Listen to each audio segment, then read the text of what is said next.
Previously on AMC's The Walking Dead. So, we all feeling the pee-pee panties now, huh? See, I'm gonna beat the holy hell out of one of you. And you're all on the table. You're not gonna kill me.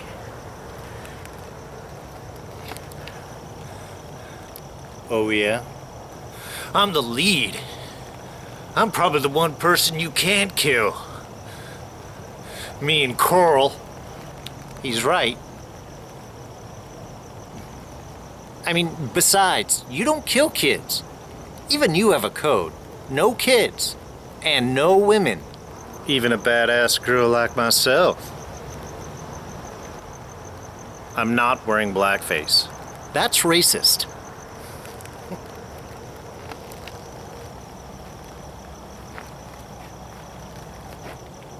While I understand that you might feel threatened by my magnificent hair and demonstrated badassery, ultimately killing me would feel cheap and unfulfilling.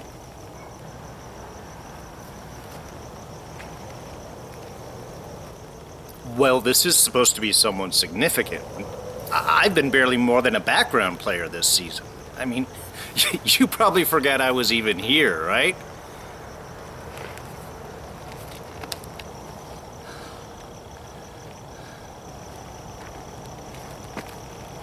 Sure. Go ahead. You want a couple million riders on your hands. No, wait. I've already had my death arc this season. You're not gonna kill me after that. I'm supposed to be a father now.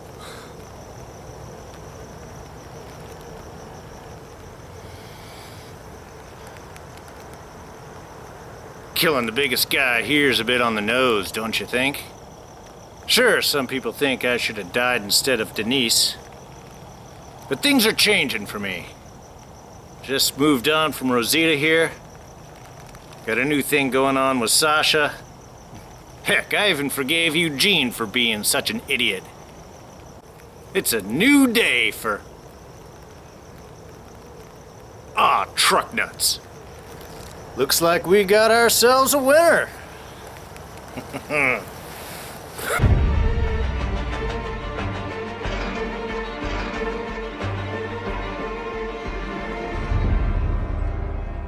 Hey everyone, D here, and welcome to our review of the Season 7 premiere of The Walking Dead. So, there are spoilers ahead, just so you've been warned.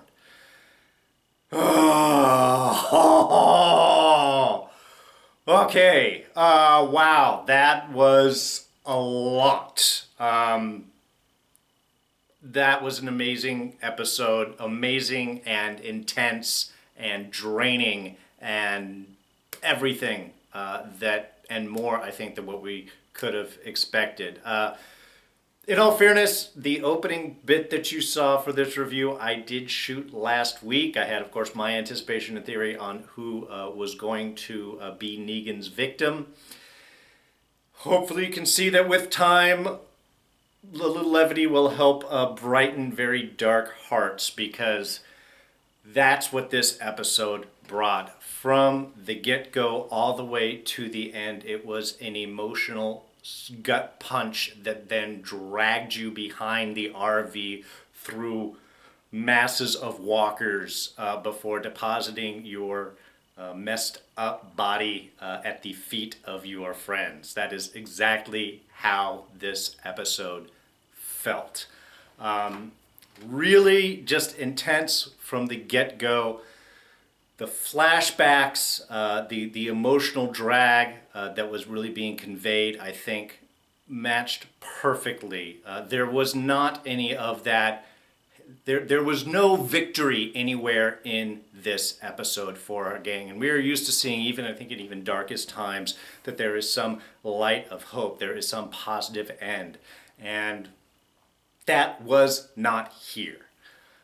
And I think there's a lot of justification that came in for spacing things out and not having the reveal at the end of last season. Scott Gimple, the showrunner for The Walking Dead, really kind of described the reason that he gave his justifications for the separation of why they did is because before Negan's victim is one story, and then the minute that Negan takes out his victim and moving forward, it is an entirely separate story. And if this is the tone that they are meaning to set for the oncoming season, I think we really need to all hold on to our seats. Because that was very true. And admittedly, it was, it's a show. That's a cliffhanger. That's what brings us back, and that's what kept the discussion going all summer long. Loved it or hated it, agreed with it, disagreed with it. I think they did exactly what you wanted, is to keep interest up in the show, and starting things off with the intensity level that they did in this episode. I think any doubters to the show on what it could bring, I think were firmly corrected here. This was really just an amazing direction. And I mean that really in the best sense of creativity and filmmaking. Like I said, the emotional ride that went in with this, even dragging out the reveal of Negan's victim, or in this case really victims, I think was important, because we had all of this anticipation of what was to come. And then even when we finally start the episode, we still don't know. For another 10, 15 minutes or so into the episode, we don't find out what had happened. And then, of course, it is Abraham, who was my guess, it seemed most likely. And again, in that opening bit, really, I try to do it in a comic sense, but show the justifications that I was believing for why people were spared, or potentially not spared, as it ended up being. And that was bad enough. And I think the hits and all of that, and then dragging Rick off and seeing all of that intensity, I think that was one thing to see Abraham go down. But then when Glenn's turn came, and I'm really going to feel it for Daryl. I think this is really going to be consequences that Daryl is going to be feeling for the rest of this season, or at least some far into it. Because while Abraham was the victim that Negan chose, in some senses, Daryl chose Glenn. And I think that's probably how he as a character is going to see that. Whether or not Maggie holds that over his head is going to remain to be seen. But even Daryl is actually going to remain to be seen, since he has, by the end of the episode, is basically the hostage of Negan, which he is holding on to, and smartly so, to keep Rick and the rest of the gang in line. So that was Glenn. So we got two things, and I think that keeps the guesswork up. Now, Abraham was supposed to be killed when Denise was killed. He was supposed to be shot in the eye as the comics went, and then this, of course, is when Glenn was going to go. So when we accept for that brief amount of time that Abraham is the victim, we get, okay, we understand, but that sense of relief. And when they turned and he went into Glenn, not only was that shocking, but the makeup work on that, that was, almost too gory, to be perfectly honest. You're really kind of pushing up the line on what is necessary to tell the story. If you want to have the emotional impact of what it is, then it succeeded. It completely succeeded in disturbing everyone.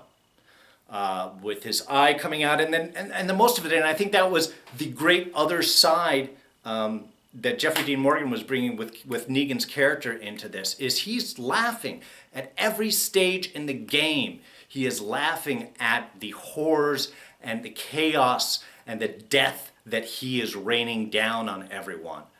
Just really showing, and again, that's the other part of his message throughout this episode, and I think that conveyed it with every one of these steps. He is telling Rick, he is telling the rest of the group, that Negan is in charge.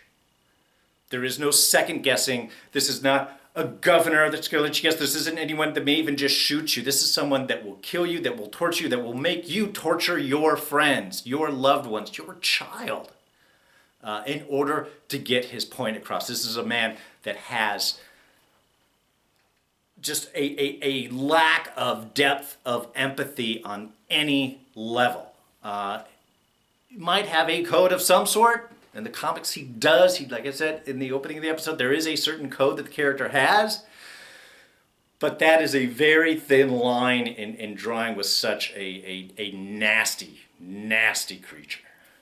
From a storytelling perspective, really continuing the high quality that we've come to expect from the show. The drawing things out, the intense emotionality that you can read on everyone's face, just the amount of character, the amount of acting work that is brought to this is just intense. The flashback sequences when Rick is out dealing with that horde of walkers in the fog. That's something that we haven't seen. Stumbling through the fog with walkers, or what we thought was fog and ends up being smoke from the giant fire that was set.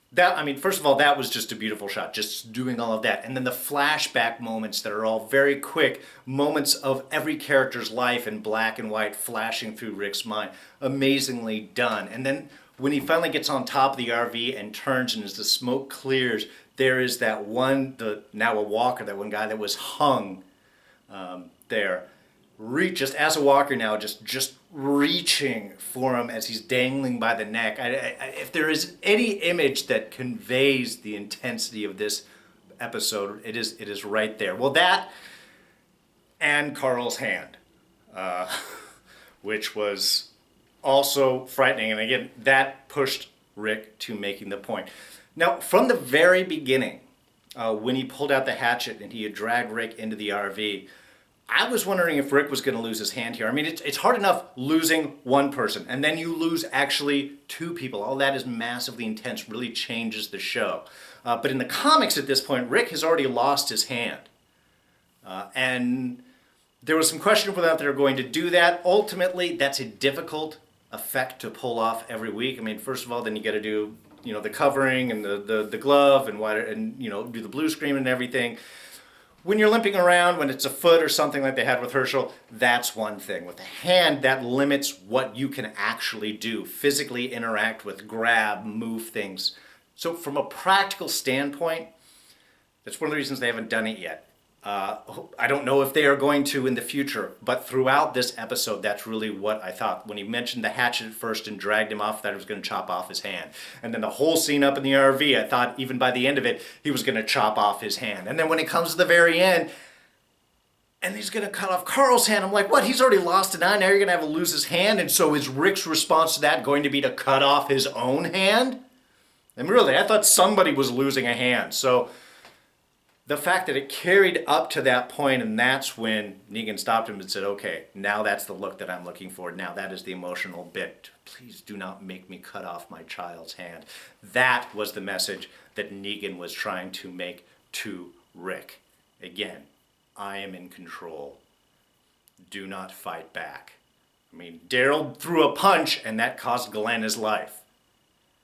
You're going to obey or it's going to be much worse than that. So again, just really a massively well done episode, and harsh, emotionally draining, sure, but from a filmmaking standpoint, beautifully done. And then at the end, we have Maggie kind of reflecting Rick's own point at the beginning, which kind of started his own little adventure, is I'm going to kill you. She's getting up, and even after Abraham, after Rick disappeared, after Glenn gets killed, she is still seeing nothing but revenge, which of course is what is going to happen. Negan's going to have to die, but you can't do it now. One, he's got Daryl. Two, you've got a massive army, and they have been formed under this leadership style. So if you did take out Negan, entirely possible that someone just as bad could step up in his place, that the people could still continue. So it's not just cutting off the head. In a way, you have to demoralize him first. You've got to take your time. You have to plan. And that was what Rick should have done, or Daryl even should have done, should have controlled himself. But you can't, man. He just bashed his head in and then bashed the other guy's head in a massively grotesque, eye-popping out, just brutal way, with a man that only laughs and jokes. So now we have the remainders of our group, bringing the bodies together. Well, we've got Sasha and Maggie going to Hilltop. Maggie still needs medical care. she needs medical care, and she's the first one to stand up off of all of that. That's to show you the amount of adrenaline and hatred that is coursing through her body. And then to bury the remains of Abraham and Glenn. Meanwhile, Rick and everyone else has to go back to Alexandria and inform them that Negan is now in charge. And they've got a week. They've got a week to get everything together for their next first offering to the man with a bat. A vampire bat. Extra gross.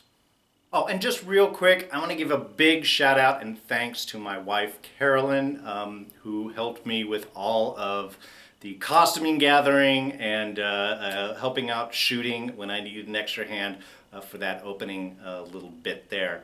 So, sweetheart, thank you so much for all of your help as always. I can't do this without her, guys, so we got to give her a big thumbs up.